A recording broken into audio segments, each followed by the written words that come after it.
Welcome to our podcast. It is October 7th, 2025. I'm Chris Graham, joined by Crystal Graham. Hey, Crystal. October 7th is a significant day for lots of Mm, reasons. I think it is. And you wrote a very sweet column today.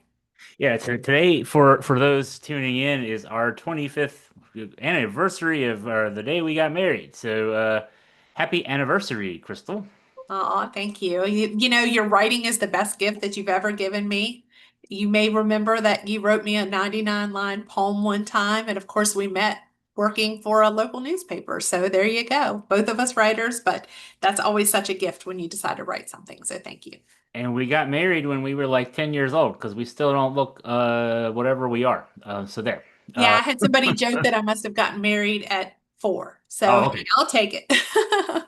Yay! So there's a column about that on the old website, and we're heading to New York to mark the occasion. It also helps. We'll talk later in the podcast about UVA football. It's a bye week for UVA football, so good timing with that.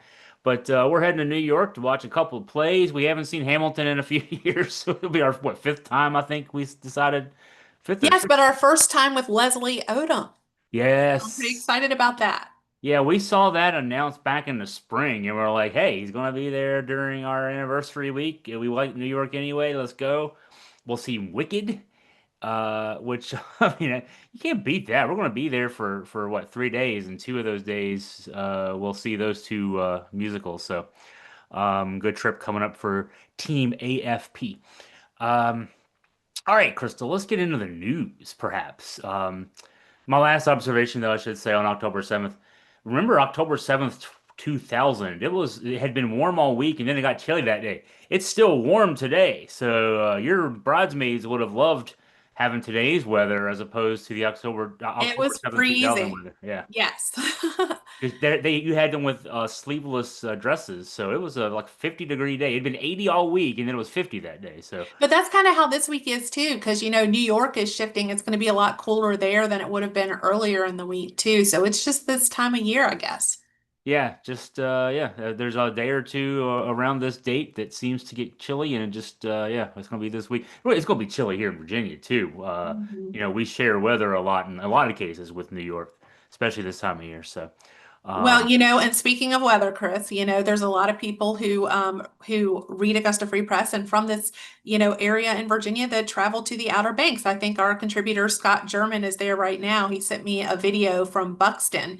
And one of the things he was showing me was how there are so many homes that are kind of, in those waves and in that water due to erosion over the years and that kind of thing. I'm sure at one time they were, off the water and a total of 9 homes fell in the Outer Banks with these past like dual hurricanes that went through the area, 8 in Buxton and 1 in Rodanthe. And unfortunately for them, it looks like they could be hit again this weekend and early next week. Tropical Storm Jerry is kind of forming. While it's not necessarily expected to make landfall, just like the other hurricanes, it is going to cause rough surf again. So it could be a double whammy for them. They could be hit with more houses collapsing and certainly more damage along the waterfront there. yeah, I saw on the Weather Channel today. We leave the Weather Channel up in the newsroom when we're working. We're weather geeks too, and you certainly cover the weather for us on AFP. But yeah, the Weather Channel is talking about a nor'easter, and we usually only hear about nor'easters in the wintertime because nor'easters are producers of big snow in the mid-Atlantic, from the Carolinas up the East Coast. But yeah, this storm Jerry is further out in the Atlantic, but it looks like there's going to be a nor'easter forming, kind of tracking along, being dragged up the coast by the force of Jerry. And so yeah, the in addition to the surf from Jerry kind of pushing its way across the Atlantic. The Outer Banks being stuck out there, jutting out into the Atlantic, several miles. But then, yeah, this nor'easter, kind of a double effect. So a double whammy on top of a double whammy for those folks out there. And yeah, Crystal, you're right. I mean, Outer Banks are technically in North Carolina, but to get there, you kind of have to. I mean, almost have to go through Virginia to get there. I mean, Hmm. the easy way to get there anyway. It's a Virginia extension. That Chesapeake Expressway, when you hit there, it's something that our people, our Virginia people, really know well. And yeah, this is a time of year too that's pretty popular to be heading down to the Outer Banks because it's off season, so less. If you're people like us who don't have kids, this is a great time to go Mhm. because other folks have their kids in school, can't leave. We can go. But yeah, this is a tough time for those folks down that way.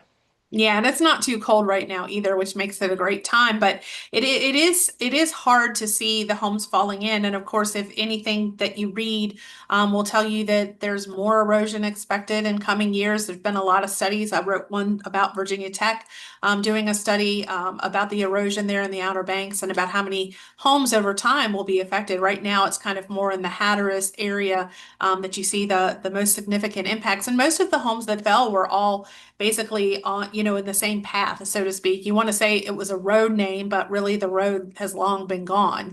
So it is hard. I'm sure that, I heard from a couple of people after some of the stories I wrote that said it's really hard because you can be standing on your porch and you're used to a house being to your left or to your right, and it's no longer there anymore. Yeah, yeah, and you mentioned that Scott German, our fellow contributor to AFB, is down there this week. We'll talk again. He talked later. We'll talk about UVA football being on a bye week.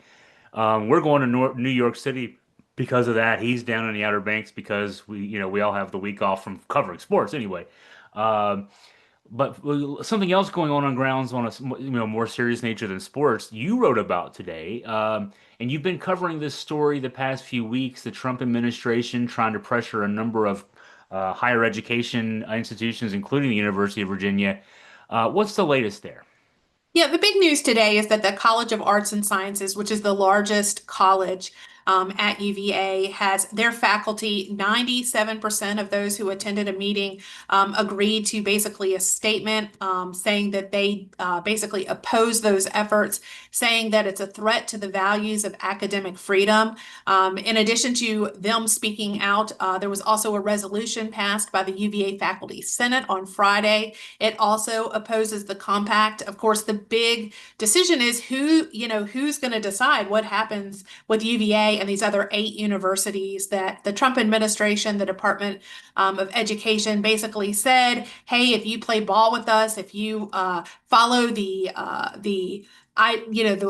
way that we feel about things related to trans athletes, related to the diversity of your staff as well as your students, and a number of other measures. If you fall in line, then we're going to give you priority when it comes to funding and maybe even help fund some bottom line type stuff for your university. They're basically trying to get some initial schools to sign on to this as signatories, and then, and then try to, I'm sure, to pressure other schools to do the same. This is a way for them to kind of strong arm universities. If you want the funding, hey, they're saying, we're not saying that you won't get any funding, but we're saying we're going to prioritize the funding of schools that basically signed this edict and bend the knee, so to speak, to the Trump administration.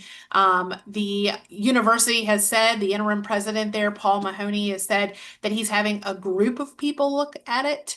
Who that group is has not been disclosed. Whether or not the Board of Visitors, largely put in place by Governor Glenn Youngkin, who has already overturned some diversity, equity, and inclusion efforts at the university, and gotten basically pushed the president, Jim Ryan, out the door after some pressure by the Department of Justice. So if they're the ones in charge of the decision, then despite this overwhelmingly vote by the faculty against this compact, it could still move forward. So time will tell. The administration, the Trump administration, is asking universities to weigh in with, their thoughts and maybe some potential edits to this initial 10-page proposal. Their feedback is due by October 20th, and then there's going to be a decision made or required by November 21st. The White House is saying basically, hey, if you do decide to be one of these initial people that sign on, we'll invite you to the White House for the big announcement and to sign in person, basically. So that's where it stands now. Really, the university, Chris, and the interim president there, Mahoney, has made no comment on the matter since since the news first broke that UVA was one of the 9 universities included in this initial invitation for preferential funding. November 21st is an interesting date. That will be 2 weeks after, 2 weeks and a couple of days after the November election here in Virginia, which is going to go Democratic, certainly at the governor level. Gubernatorial candidate for the Democratic side, Abigail Spanberger, has made it very clear that she intends to make sweeping changes to the boards of visitors, not just at UVA, but other universities in the Commonwealth of Virginia as well. Um, so you could see the board of visitors, the current board of visitors, decide to do something working with the Trump administration here, and in a couple months you could see that reversed Mhm. by a new board of visitors at UVA. So, and I say that to say maybe the UVA sits this one out. We're the only state. There's two states, Virginia and New Jersey, that are having off-year governor elections. You know, most states have their gubernatorial elections in the even-numbered years, and us in New Jersey have the odd-year elections, and we're having them this year. Mhm. UVA would be the only school on this list that would potentially have and will have a change in administration. The Board of Visitors is the determining factor here. The president of the university works for the Board of Visitors. So, whatever Mahoney says, he's saying because and he's an interim president anyway. So, Mhm. I don't know that we're going to have a president in place before, and when I say I don't know, we're not going to have a president in place before a new governor is sworn in early next year. So, all those things are factors as well. But yeah, this is, they're trying to get UVA to play ball. Mhm. Speaking of UVA and ball, Uh-huh. that seems like a good transition to what I know you really want to talk about today, Chris, and that is the UVA football team and how they're doing this season, which to many people, this was kind of the make or break season, I guess, for Coach Elliott. And obviously, Virginia is coming out on top. Well, halfway through, and UVA on a bye. I love the fact. I mean, everybody gets this, because you couldn't put everybody on bye this week. There'd be no games this weekend. But UVA, the last 2 seasons, has had its bye after the sixth week, which is first bye. You get two byes in a season. Mhm. And so Virginia's 5-1 through the halfway point of a 12-game regular season schedule. What's interesting about this is, from the time that we started reporting, we at AFP started reporting December of last year, January of this year, about the huge investments by the donors to UVA athletics to go specifically to the football program, in this new era of NIL, name, image, likeness, where players, student athletes, players can be compensated for their services, and that being an important part of the recruiting process. Other schools have been playing that game for the past couple of years. UVA had really not. I mean, they were paying, they were giving NIL Mhm. payments to players, but on a very, very small level. This year, we finally reported in the spring that the amount of money committed was around $35 million for this season. And that puts UVA in a class of, the top 10 or so programs, football programs in the country. So Tony Elliott was given that amount of money to play with. As I was covering the incoming transfer portal recruits that were being lured in by this money, I started looking at it saying, man, this is a team right here. I mean, this Mhm. is a collection of players that I have not seen on one UVA football team in quite a while. Um, but then you got to go through and play, right? Guys can get hurt. I mean, that's part of the equation. Virginia's played through some injuries already this season. Everybody plays through injuries in a football season. You got to have some breaks go your way. I think we saw that this past weekend in the overtime win at Louisville. Some breaks went UVA's way, and they were able to sneak out a win that maybe otherwise would have been a loss. Um, but I was one of the few for the ACC media picked Virginia to finish 14th in the 17-team ACC. Mhm. I thought that was a joke. I didn't know that they were necessarily going to finish first, second, or third, but I foresaw maybe an 8-win season out of this season, 8-4. They're 5-1 at this stage and are favored when you look at the ESPN Football Power Index. They're favored in 5 of their last 6 games. So I mean, and if things break the right way, they could be playing in Charlotte in December for a chance at a playoff berth. Yeah, that would be wild, wouldn't it? To go Yeah. from what was their record last year compared to this year? 5-7 last year, 4-1 start, lost 6 of their last 7, 3-9 the year before, 3-7 at Tony Elliott's first year. He was 11-23 coming into the season. Going into this season, the two coaches for ACC programs in the state of Virginia at UVA and at Virginia Tech, Tony Elliott at UVA, Brent Pry at Virginia Tech, both came in very much on the hot seat. Down at Virginia Tech, Brent Pry was 16-21 through his first 3 seasons. Both UVA and Tech hired their new coaches in December of 2021. Brent Pry's already been fired. Well, and you wrote about that, Chris, about basically how Virginia Tech has struggled to keep up with the NIL, right? They haven't been able to get the same amount of money, well, not a lot of schools did, that UVA was able to bring in, but that seems to be a tremendous hurdle for them to overcome, regardless of who they hire as their new coach. Well, and Virginia Tech is trying to address that. I think they're looking up the road at Virginia and seeing it's still in the middle of the season, but the success already. Virginia ranked 19th in the country, first time ranked since 2019, and saying we've got to keep up. And so Virginia Tech, the athletics director there, Whit Babcock, presented just a very detailed presentation back in August to the Board of Visitors at Virginia Tech saying, here's the situation. We're spending 120 million on athletics overall. We need to be able to spend about 200 million dollars.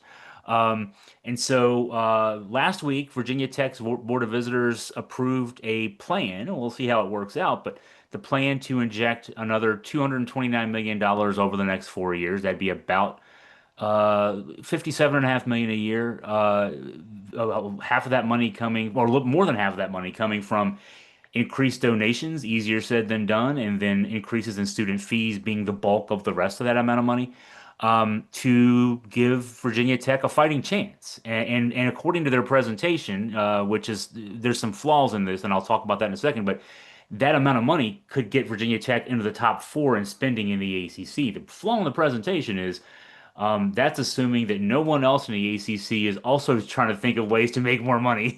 So, Mhm. and they of course all are.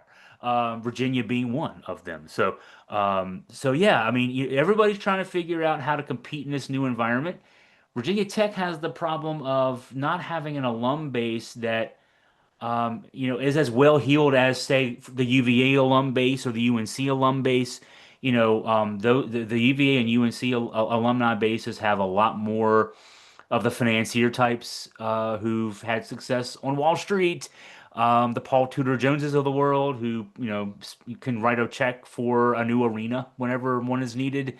And that's a challenge. I've been hearing that from folks high up at Virginia Tech athletics for the past 3 or 4 years that, hey, we don't have the donors to be able to go to ask for this money. And whereas at UVA, let's go, going back to UVA and why they're number 19 in the country in football right now, as they're in their bye week, it's because the donors basically said in the offseason, okay, 11-23 over the past 3 seasons. We think we have a good coach. Tony Elliott was the offensive coordinator and play caller for 2 national champions at Clemson back in the late 2010s. We've got a good coach. We just haven't given him the resources to go out and find players to win games with. If we give him the resources to go out and find players to win games with, he'll win games. And so far, that's the case. Win over Florida State at the time ranked number 8 in the country. A win over Louisville this past weekend, undefeated going into that game. So, this Virginia team has had early returns. Again, the FPI, the Football Power Index, thinks Virginia is a playoff contender. I never would have thought, Crystal, that I'd be talking about writing about a UVA football playoff contender. So, especially this soon. And Yeah. it's possible. There's still a lot of football to be played, but things may work out for UVA football fans.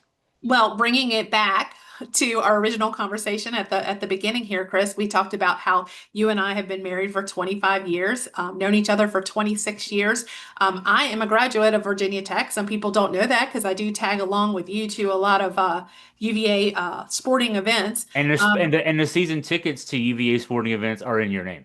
All right, that is true. It's probably the donations as well, Yes, they are. Yes. but that being said, Chris, in all the years that Virginia and Virginia Tech have played each other, I know it's been a In football. struggle, a big struggle for you, not only as a writer but as a fan, to see Virginia win how many of those years?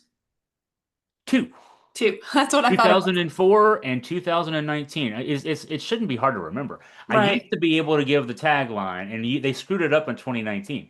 I used to be able to say, and did for years, hey, UVA has not won, because when the last one was in 2004, UVA has not won the football game with Virginia Tech since the social media era started Mhm. because what YouTube didn't launch until 2005. Facebook launched in 2000, late in 2004, but after the UVA Virginia Tech football game.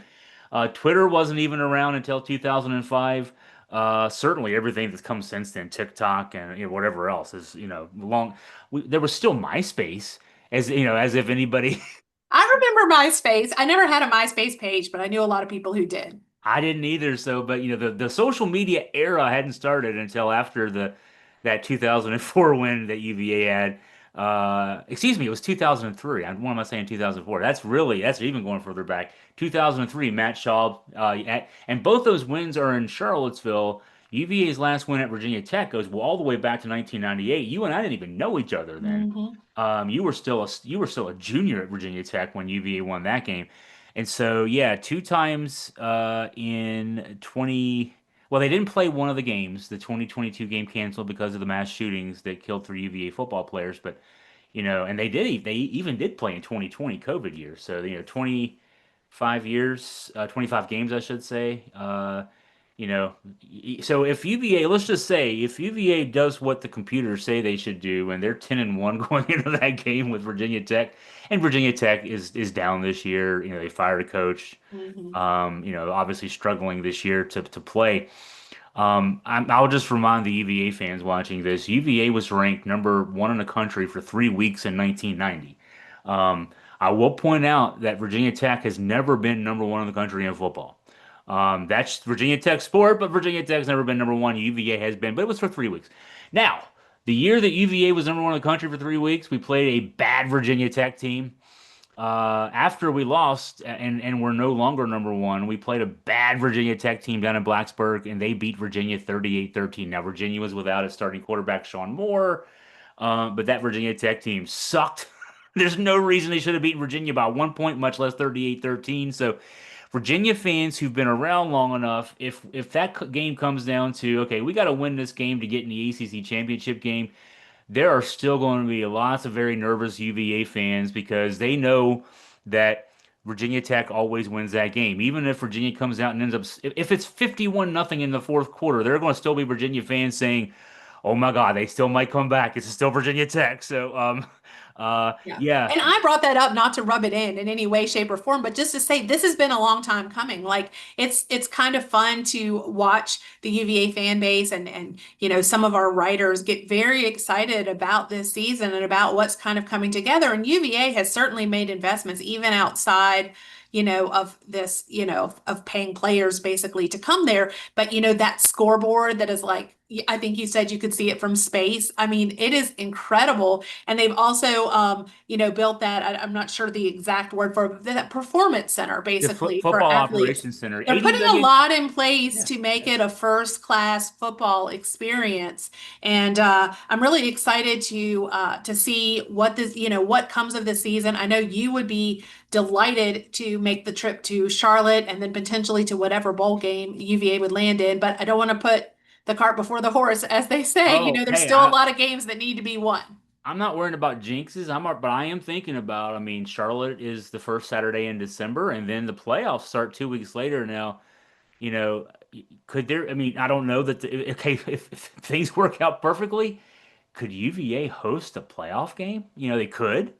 They could be, they also could be playing on the road. The first week of a playoff, I can't believe I'm even thinking about this in the context of UVA football, but the And you're first saying week, it out loud. oh yeah, yeah. But the first week of a playoff is on the home. It's a home stadium environment. So you're either at home or on the road. Then after that, it goes to the bowl environment, right? So, but yeah, you could either be playing. I mean, a UVA football team could be playing at home the first weekend.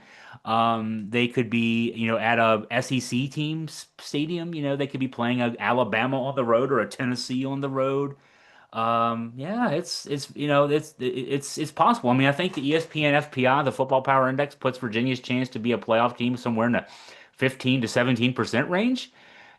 That's much greater than the 0% range they've been in the last several years. So, you know, Yeah, just another fun fact to kind of bring everything back, Chris, is our first trip to New York was actually to follow UVA basketball. that's right. So The hey, Sweet we've gotten 16, yeah, that team that won, the first Tony Bennett team to win an ACC tournament. That yeah. was the first ACC tournament win for the UVA basketball program. It was 2014 since 1976 when I was 4 and you were -2. Um, or -1. You were 77, right? Yes. Yeah, so you were still more than a year away from being a thought in the Gosh, equation. Chris, you So made me say my age. yeah, hey, That well, that's wasn't okay. nice. You look well. You look 25. So, um, and we've been married 25 years. That Hmm. says a lot. No, Hmm. but yeah, the 2014 we went up. That was the first year that I started covering NCAA tournament games in person. We went down to what was it? Not Greensboro. It was Raleigh, I think, that first weekend. UVA won the ACC tournament in Greensboro. Then it was Raleigh, then New York City, Madison Square Garden. Hmm. You had the great seats because you were sitting in the fan section. You were sitting very low. You I had was sitting squad. in the family section, technically. One of the players, through a mutual acquaintance, I was sitting with the players' family. So I Yeah. was with Spike Lee and Chris Christie and just a few other, Whenever I hear names, that Jay household Z, names, you might say. whenever I hear the Jay Z song about New York and there's the line about I'm spiked out. What is it? I could trip a referee. Mhm. You were there. I was up near the Walt Frazier jersey hanging from the rafters because the media was situated on the sixth floor of Madison Square Garden. I thought it was But the seventh. I knew you were way up there. I don't think if there is a seventh, I would have been on the seventh. I don't think there is a seventh, but I was up there hanging off the rafters. But yeah, that was that trip. We've made trips up there for the ACC tournament a couple times. Um, and so New York is special in that respect. Yeah, and the first time we went was for UVA basketball, and now we're heading up for our anniversary. So Mhm. I haven't started packing. Have you started packing? No, and we need to do that because our We need to training's do bright and that. early in the morning. Bright and early in the morning. So, okay, well, that means that we probably should wrap up this podcast. Well, Crystal, thank you for the reporting on the OBX, on the UVA Trump situation. We'll continue to follow those stories. And for the listeners out there, the viewers out there, go to AugustaFreePress.com for those stories, for my bye-week stories on UVA football and more. For Crystal Graham, I'm Chris Graham signing off. Everyone have a great day.